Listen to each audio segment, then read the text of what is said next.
we went ahead and bought this store in Morwell, and it was a very profitable store for the guy that I bought it off. And within 6 or 8 months of buying it, it had gone from profitable to losing money. And I went down there, my current partner Les went down there, we done all sorts of things, we changed managers and all this type of thing. And we become really frustrated because we couldn't get it going. But at the same time too, I didn't want to close it even though it was losing money, because that was a prestige thing. So I had Fitzroy that was making plenty of money, and this little pimple over here in Morwell that wasn't making money. And then in 1983, we heard about franchising, and we went along to a seminar, and the seminar was with Serge. We liked it, we inquired about it, and we investigated it.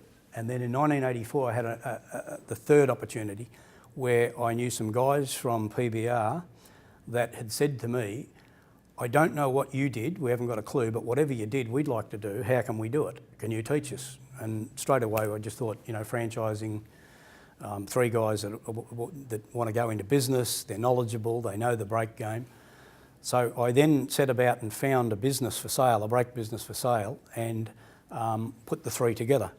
And we went to Serge, and Serge put the package together, and away we started. So in 1984, we opened our first franchise. So it was 3 years later that I was then able to benchmark and say, well, hang on, I've got a company-owned store.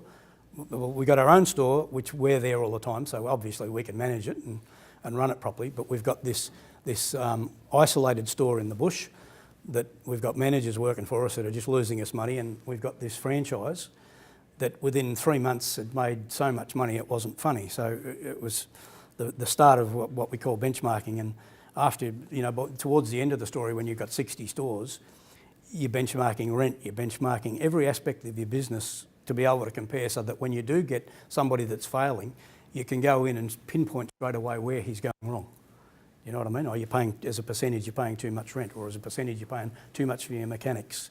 You know what I mean? Or you know, your gross margin's not high enough, or whatever it is.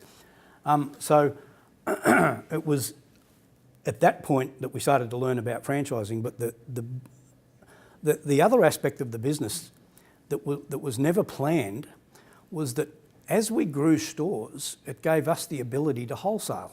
Because when you're one store buying, you'll get a discount. You open a second store or a third store, and all of a sudden your suppliers turn around and say to you, oh, your volume's growing, we're going to give you a bigger discount.